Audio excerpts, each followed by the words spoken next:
Bible says Jesus answered and said unto them, go. See, one thing about it, when you know who you are, you don't sweat it. God Almighty. When you know who you are in Christ, you don't even sweat it. You don't even get excited. You don't be, I can't believe, didn't you see all I did? Don't you see? One thing I'm learning about truth, you ain't never got to dress it up, baby. One thing I know about real integrity, you ain't got to dress it up. You don't need no story with it. It can stand out by itself. And look how Jesus answered them. He said, listen, go and show John those things which you do hear and see. Because my witness ain't my story. It's my words and my action. See, that's what we go off of gossip and we go off stories, but people ain't got a real witness. He said, I'm not going to even explain what all I want you to do. Just go tell John the things which you do hear. What do you hear me saying? And what do you see me doing? We too busy trying to go off somebody else's analogy. What is it that you're hearing and what is it that you're seeing? Because when the rubber meets the road, that's all that matters. You got to know what you're hearing and what you're seeing. Tell you, that's why you got to pay attention. That's why God said, he that has an ear, let him hear what the Spirit of the Lord is saying unto the church. You need to hear what is being spoken. And that's why you got to watch as well as pray. So you need to know what you ought to be looking for. He said, ask him what you hear and what you see. He said, tell him that the blind receive their sight. And see, this is the thing. There was a determination with the people of God that you got to ask them, do you want to see? Do you want to see your sight? Not you want to see somebody else. Do you want to see? But what is it that we want to see? We don't want to see the glory of God. We want to see somebody else failure. We want to see somebody else stumbling. We want to see somebody else fall. We want to see somebody else wrong. Isn't it sad that the body of Christ is not looking to see? They're not in expectation to see the glory of God fall. They're not in expectation to see the lame walk, the blind to hear. But they want to see if somebody's going to fall off. They want to hear if somebody ain't going to make it. They want to hear some gossip. They want to hear that somebody fell to tragedy. They want to hear that thing didn't work out for somebody. They want to hear that somebody's marriage failed. They want to hear that somebody's ministry went under. They want to hear that somebody's child is in trouble. They don't want to hear that God is moving. They don't want to hear that the glory is showing up. They don't want to hear that hearts are being mended. They don't want to hear, oh God.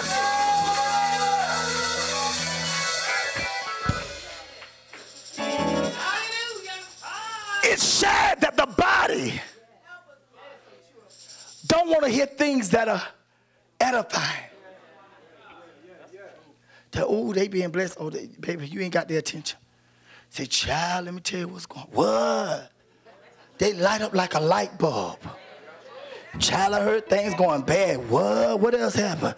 Child, I heard they ran out of money. What? Girl, I heard they lost their car. Child, that's why I see me at the bus stop. I heard they lost their job. Child, they ain't going to be able to stay where they staying. The body of believers are not in expectation to hear the positive things that God's doing, but they want to hear how God failed. See, if you hear that I failed, you hear God failed.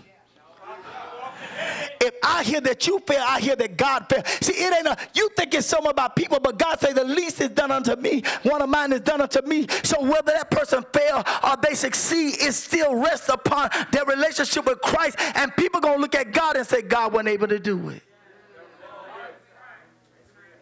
It's quiet in here now. Tell him that the lame walk. That finally you're able to do it by faith. Finally, you're walking. Many of y'all, you lame. Somebody had to carry you here on their back in the spirit because you refuse to trust God for what God says is yours.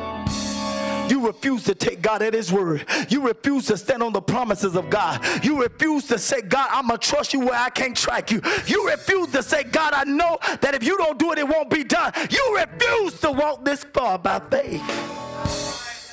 See, you ain't gonna walk this far because this is too far to be walking. Trusting God, leaning on his everlasting arm. We want to lean on the arms of flesh. We don't want to walk. See, that's why the lame, he's talking about the ability of folks who are lame, who could not move. God said, I'm taking you from the place of being immobile. I'm making you mobile. I'm making you be able to transition from one state to the next. I'm making you be able to get from one place to the next. I'm not going to leave you stuck. Come on here. You don't even know God is spinning you up out of the mud, baby, and causing you to come on, move from where you are. I know you've been stuck. I know it's been a murky, it's been a sticky situation. But tap your neighbor and say, but I feel a move in the spirit. Baby, I know God is transitioning me. I know I'm not stuck anymore. Oh, you got to say it by faith. I know I'm not stuck. I know I'm moving. I know that I'm mobile. The enemy can't stop me. I'm not going to be stuck. I'm not going to be, oh, come on here. I'm not going to be fixated in a certain position.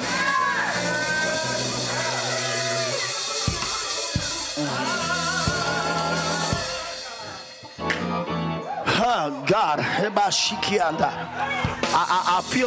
feel the passion to move out of this sickest situation. I feel a passion. I feel a drive to come up. Hey, I feel a drive, my God. Hey, God, I feel it. I feel it. I feel it. I feel it. I feel an earnest expectation. Lord, let me go. Maybe this is just me. He said, tell them that the lepers are cleansed.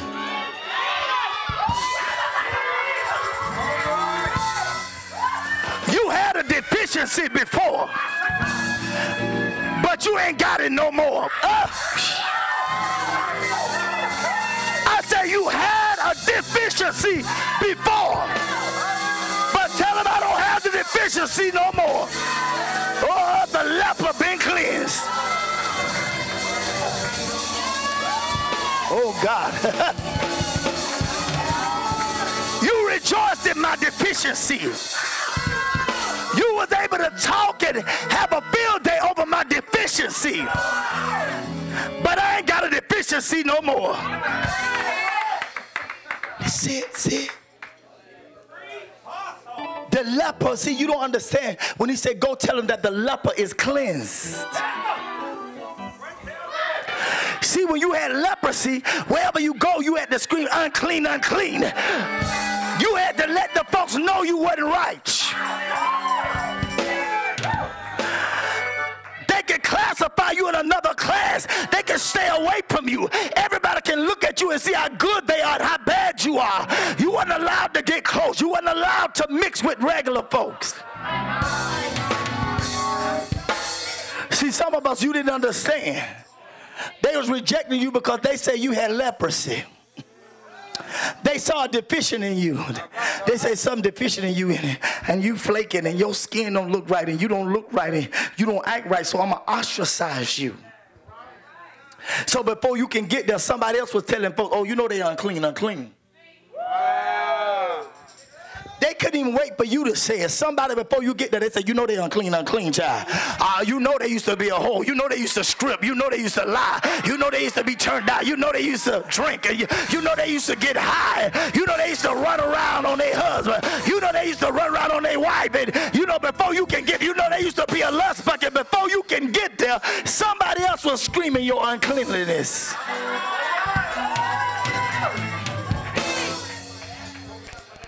He said, tell them that the lepers are cleansed. Tell them the one that used to be deficient ain't deficient anymore. Tell them the one that was struggling with low self-esteem ain't struggling with low self-esteem no more. Tell them the one that was struggling with anger ain't struggling with anger no more. Tell them the one that was struggling to be healed, they ain't struggling with being healed. They healed now. Oh, my shot. Hey, God.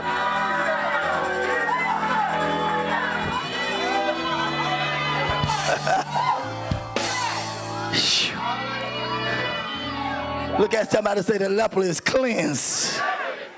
How you know? Because I was that leper. My God. Hey, I was the one dealing with my deficiency. Ah!